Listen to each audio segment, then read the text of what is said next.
right now, we're just going to get started, I suppose. Sounds good. But let me just say two things that are very important before we close. One, in order to get all of these cars in here in a short amount of time, we videotape so that we can just condense everything instead of moving cars in and out or switching around. And then the second thing, and probably the most important to a lot of you out there, is tonight we're going to give one lucky guy or gal a new OTC Genisys Touch with a value of over $4,000. We're very happy to do that, and Steve's going to be picking the winner on that. And right after we get done showing you how it functions on the cars, we're going to come back and give away that car, and we're going to take your questions that you can ask these two experts. So thank you for joining us. And now, David, if we couldn't go to the cars. Our first vehicle is a 2005 Ford Focus with a 2-liter engine. The customer complains of a misfire, and it does have a very powerful misfire. My plan is to show you how to find the fault code, of course, but the main thing is to show you how to determine what cylinder is misfiring. As you know, Ford does not have misfire information in data stream, and you have to go to mode 6 to find that. So let's go ahead and set up. First, I'm going to go ahead and do my Bluetooth setup. I'll tap on the Bluetooth button. We'll let it go find the VCI, and then we'll go ahead and connect to the VCI.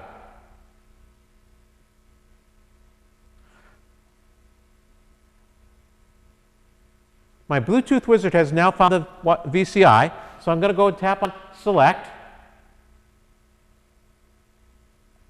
And now it'll connect right to the Bluetooth. Now that I'm connected, I'm going to close out that menu. And let's go ahead and select our vehicle. To do that, I'll tap on Start New. And I'm going to go ahead and use Auto ID, because this car is equipped with Mode 9. Auto ID automatically goes out to the vehicle's controller, looks for Mode 9, which is the VIN number, and will enter the year, make, and model of that vehicle as well as the engine.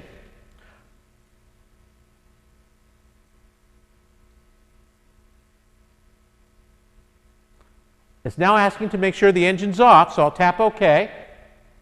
And in a moment, it'll enter every qualifier: year, make, model, and engine size, and then it's going to ask me to select the controller. So I'm going to verify this is a 2005 Ford Focus ZX3 with a 2-liter, naturally aspirated VIN N.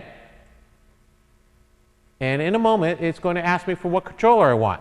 Because we're dealing with a misfire, I'm going to go to PCM to look at the fault codes first. I'll go to the OEM side. We'll tap on Engine.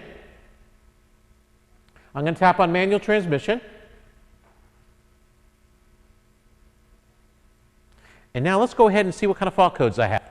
I'm going to go read DTCs.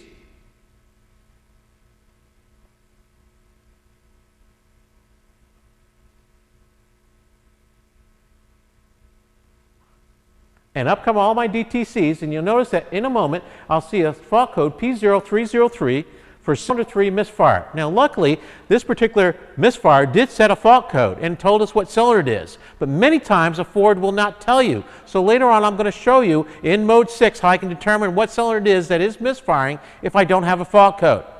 But I'm going to go see what kind of repair information I do have in my misfire. You'll notice the little square or bubble tells me I've got 16 bits of repair information available for this particular fault code. I'll tap on P0303.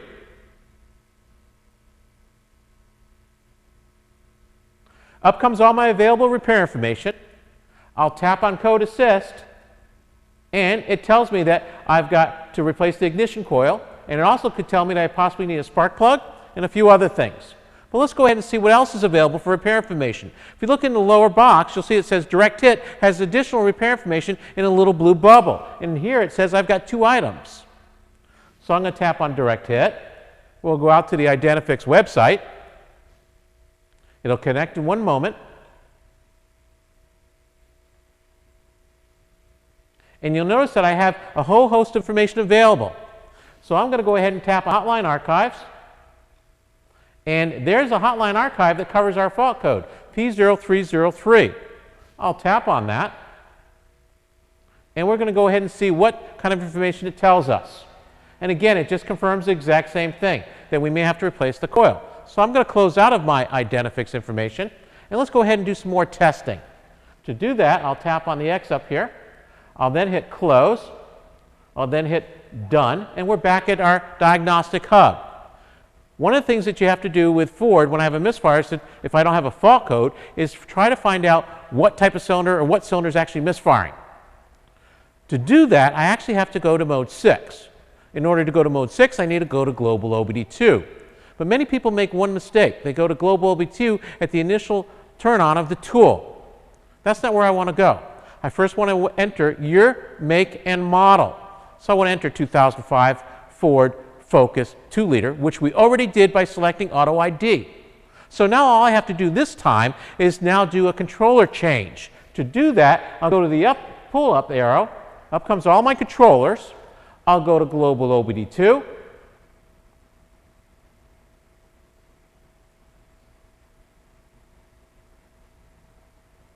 In a moment, up will come our test line that's available for us, our diagnostic information.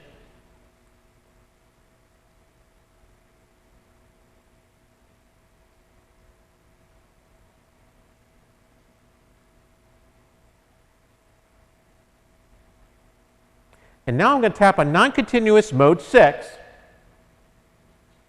And it's going to ask me if I really want to run the test. I'm going to say OK.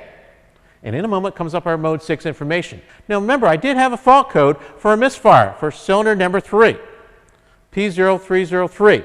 So what I'm going to do is you're going to see that it has 3 misfire monitors, mode 6 monitors that have failed. So we'll see that in a minute, and you'll see they'll be red marked failed. But we're going to scroll through, and we're going to look at a couple other cylinders to see if there any other cylinders may be at fault here as well. Because this car really did have a pretty powerful misfire.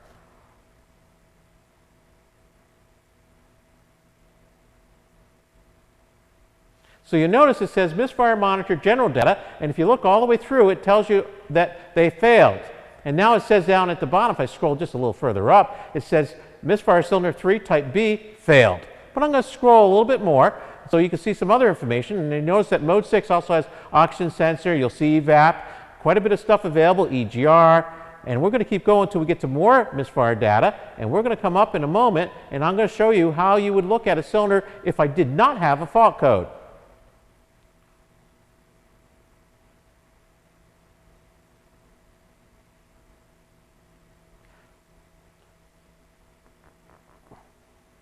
So let's talk about when I don't have a fault code.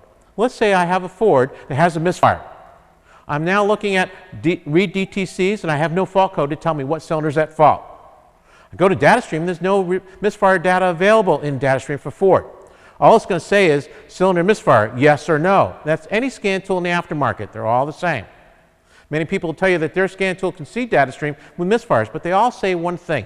They all say misfire cylinder, yes or no. That's all it says. I don't know what cylinder is at fault. I got to go back to mode 6. And once again, to do that properly, I'll enter year, make, and model. In this case, I used Auto ID. It used mode 9 to select that vehicle for me.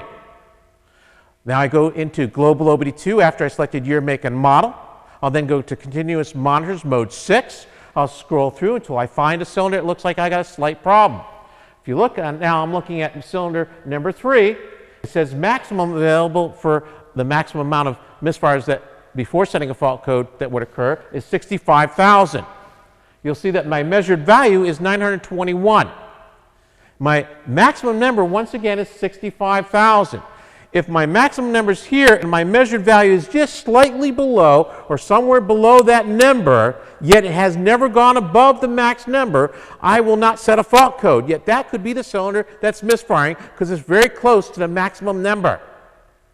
If it went over, obviously like it did earlier in this particular car, it would have set a fault code and it would have marked it failed, which we did with the P0303.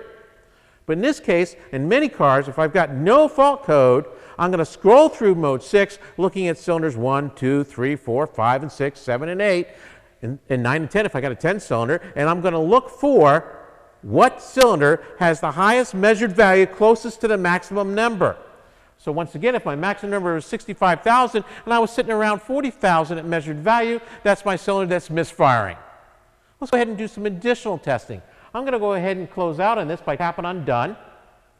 And I'm going to go back to my engine test, and I'm going to go ahead and do a relative compression test with this vehicle. Once again, it's a manual transmission. And we're ready to do some testing. Special test is where I'm going to go.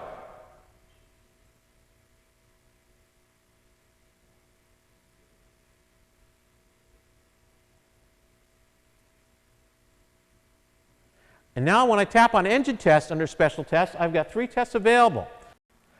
Some of the additional testing that could be used to help us find out what is causing this misfire are things such as relative compression test and power balance. In relative compression test, what I'm going to do is I'm going to physically crank the engine over for approximately 12 seconds, and we're going to see what the variation is from cylinder to cylinder of RPM. If it's at 0, then I've got a good running engine. But if I have negative numbers on one cylinder, I've got a cylinder that's got a compression problem. It could be cam, it could be cam timing, it could be valving, it could be rings, whatever. And then you also have power balance. Power balance can be used in this tool as well. The power balance test will provide us the ability to look at what cylinders are at fault, what could be causing that failure, whether it be ignition, fuel, or compression. And then we're going to have the ability in the near video test that we're going to do later, our next webcast, is we can do an injector test, where I can actually run the engine and cut out each injector one by one. If I have a change in RPM, then I know my fuel injector is in good working order. But if I don't have a change in RPM, then I know that cylinder may have a fault with a fuel system, either injector or fuel rail or something along those lines. That'll help us eliminate what the causes are of our misfire.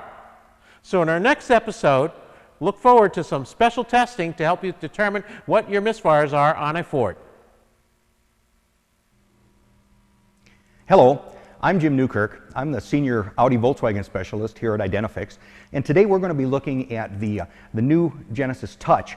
And we think that this is a tool that you're going to find to be very, very helpful in your day-to-day shop operations when diagnosing the vehicle, simply because of the fact that we now have the ability to do our diagnosis right at the fender with one tool, one-stop shopping, everything all at the same time. So we're going to take a look at this Volkswagen here. This happens to be a 2001 Volkswagen Jetta TDI, which is the diesel vehicle. And we're going to look at a couple of problems that are seen often on these vehicles that can be a little bit difficult to diagnose, and how you would utilize the Genisys Touch to perform that diagnosis right here at the fender. So we'll get started here and take a look and see what we're dealing with. Now, today, this particular vehicle was brought in because we have a lack of power situation going on the vehicle. Now, lack of power on a TDI can be caused by a number of different things. We could have problems with a mass airflow sensor. We could have problems with the ability of the vehicle to pull air in due to restriction in the intake manifold or exhaust. We could have issues with the EGR system. Many different things can cause a lack of power situation. And rather than taking the time to disassemble this vehicle and do a lot of inspections, we can very, very quickly go in and utilize the Genisys Touch to get at information not only on the vehicle itself, but also directly connecting to the direct hit information site. And that will give us the procedures necessary to go ahead and perform a diagnosis on this vehicle. So let's go ahead and start utilizing the tool here so we can see how easy it is to perform a diagnosis using the Genisys Touch. So here we are at the Genisys Touch, which I've already got hooked up to the vehicle. And if you take a look, you can see the screen here. We've got our various modes that we can select. We can, of course, enter a new vehicle. We can select OBD2 if we want to go in and just look at standard OBD2. We can go in and look at engine. We can look at data stream, all of the different functions that you're going to need to go ahead and proceed with a diagnosis.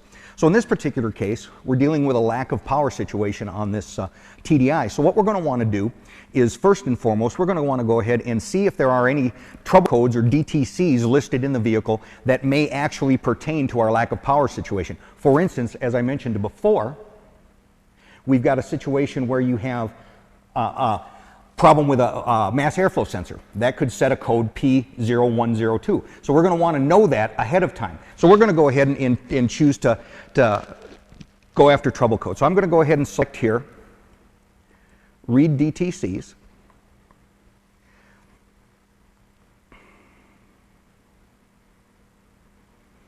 And the system now is going to go ahead and it's going to read the diagnostic trouble code memory to see if we do actually have anything stored currently in the system. And as a matter of fact, in this case, we do. We've got a trouble code of 19561. Now, if we don't know what that trouble code means in specific, what we can do here is we can actually go ahead now and go in and access additional information to help us diagnose this particular trouble code. So let's go ahead and look at the type of information that we can go ahead and access here.